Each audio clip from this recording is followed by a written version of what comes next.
Om Swastiastu. Para pemirsa Yuda Triguna Channel dimanapun berada,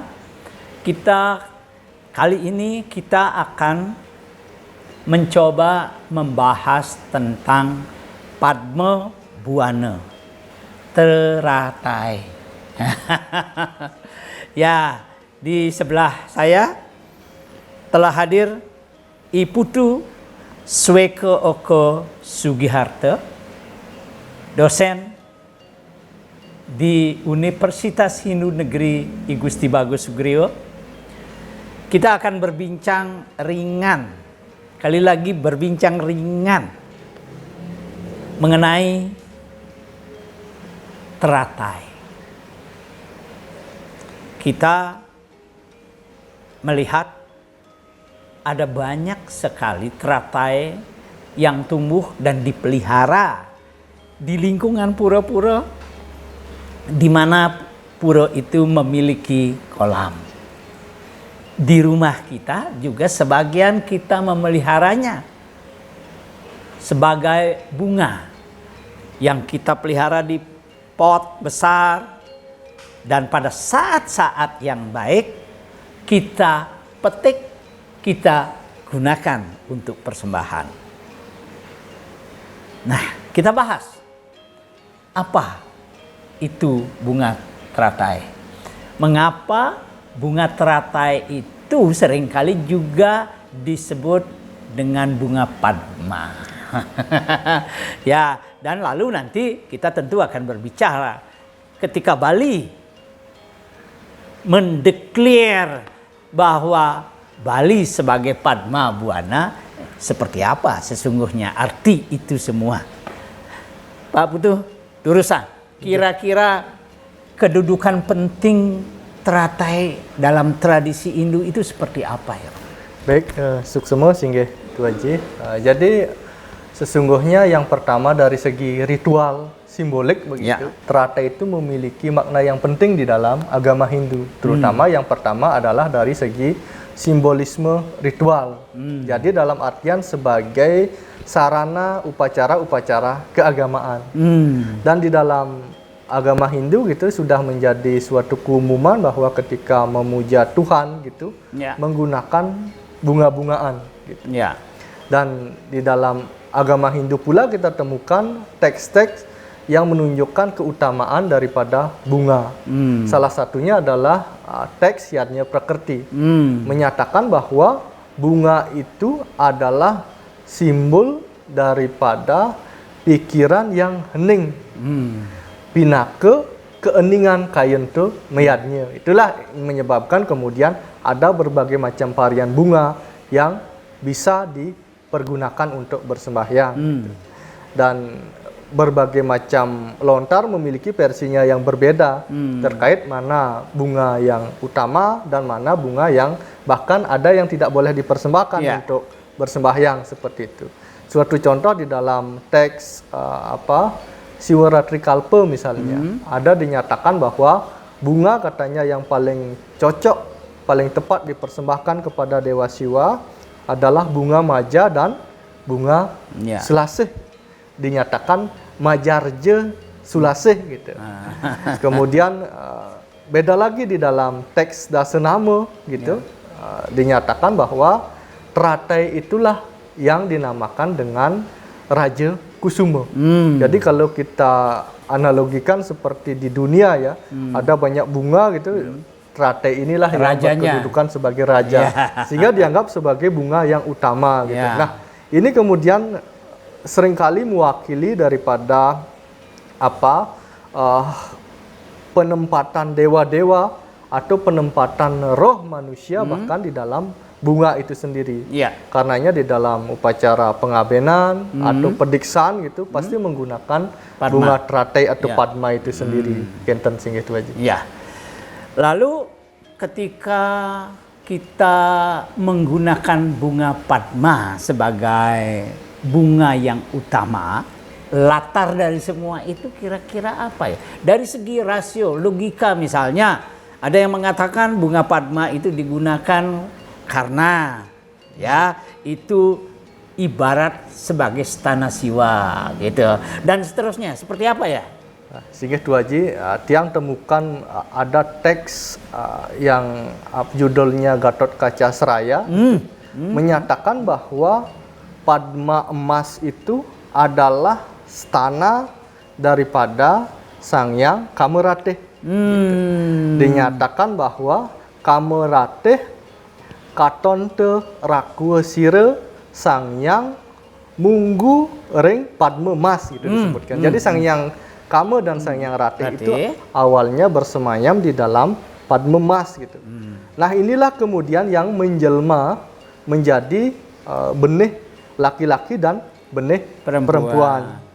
Nah, ketika ini bersatu di dalam proses pembuahan gitu, inilah yang melahirkan bibit manusia. Jadi manusia itu adalah Padma sesungguhnya atau teratai itu sendiri, atau secara umum disebut sebagai sekar atau bunga di Bali gitu. Itulah yang menyebabkan apabila manusia di Bali meninggal gitu, seringkali dalam bahasa halus disebut layu sekar atau kelayu sekaran. Jadi kalau ada binatang misalnya babi, sapi itu mati tidak disebut layu sekar, tapi manusia mati disebut layu sekar. Kenapa? Karena bersumber dari sumber yang suci sekaligus menyadari keberadaannya atau sumbernya yang suci itu.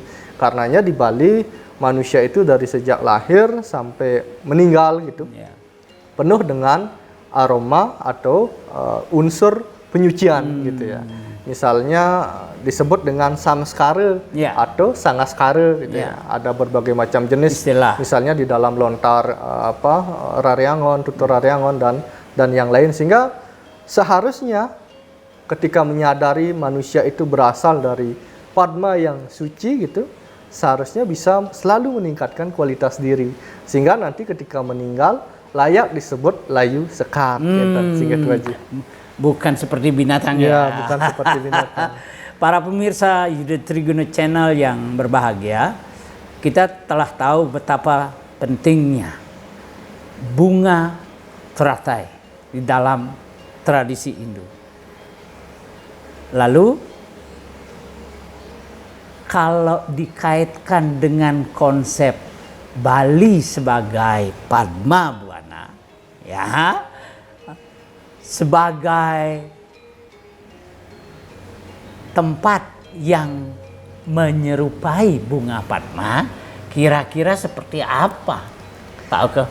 Sigit Tuan Haji. Jadi sesungguhnya konsep Padma Mandala atau Padma Buana atau Padma Kesetra yang eksis di Bali itu sesungguhnya dicetuskan pertama kali oleh beliau Ide Empu Kuturan pada abad ke-11.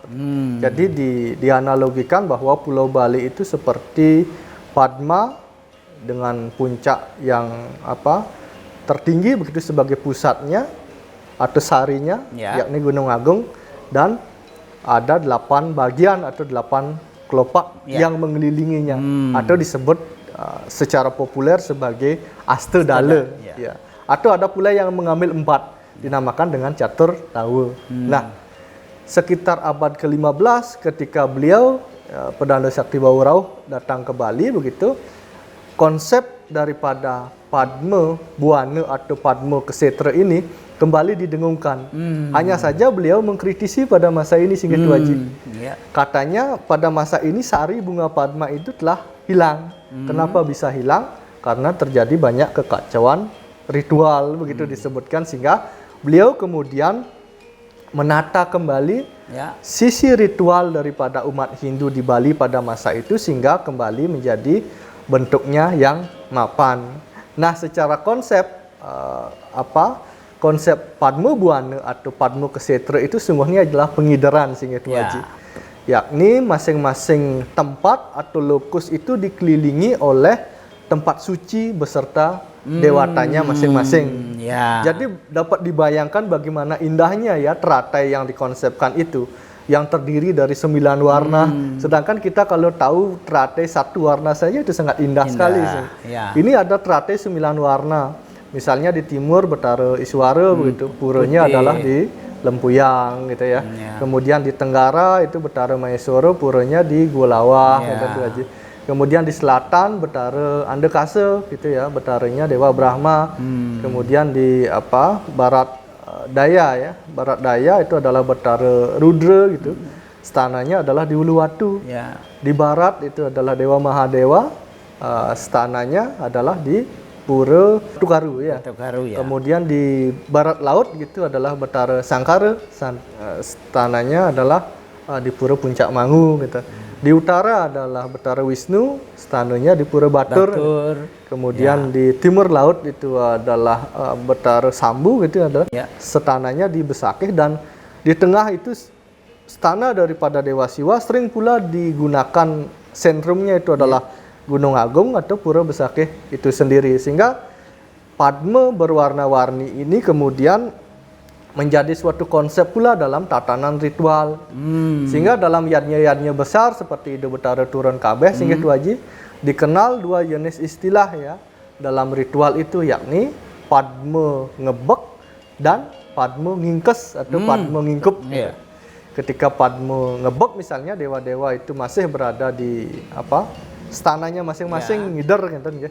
Nah, ketika telah mencapai Padma Ngingkes atau Padma Ngingkup gitu, Ida Betara berkumpul di suatu titik itu ketika proses Ida Betara turun kabeh ya. Di dalam teks-teks mistik di Bali dan teks-teks kewisesan, proses ini disebut dengan proses ngelukun aksara gitu ya. Jadi aksara yang banyak itu kemudian disatukan menjadi satu aksara. Meringkes aksara. Di tengah. Nah, ketika proses itu selesai, dia tidak cukup sampai di tengah, tapi dikembalikan kepada posisi awalnya, yakni Padma Ngebek itu sendiri. Seperti ketika selesai prosesi Ida Betara turun kabeh itu, Ida Betara Betari mewali ke stananya masing-masing. Nah, konsep Padma Buana yang ada di Bali ini ternyata belakangan konon mengilhami Padma Buana Nusantara sehingga itu aja. Misalnya timurnya itu di Jayapura katanya, tenggaranya di Kupang, selatannya di Bali katanya. Kemudian barat dayanya itu adalah Pura Gunung Salak katanya. Baratnya Padang, kemudian barat lautnya itu adalah di Batam ya. Kemudian utaranya adalah Kalimantan Timur. Kemudian timur lautnya itu Manado, dan tengahnya adalah Kutai. Dan ini tentu sangat kelihatan sekali Bali itu, Padma Buana di Bali itu menginspirasi pengembangan Padma Buana Hindu Nusantara. Saya kira kita sudah dapat intinya bahwa bunga teratai adalah bunga penting di dalam tradisi dan teologi Hindu. Dan itu kemudian menjadi dasar dari pengembangan konsep Bali sebagai Padma Buana, yang kemudian dikembangkan lagi menjadi Padma Buana Nusantara. Ya, saya kira intinya adalah bunga teratai sebagai simbol stana Tuhan menjadi amat penting bagi kita. Semoga konten ini dapat memberikan pencerahan kepada kita semua. Terima kasih. Om Santi Santi Santi Om.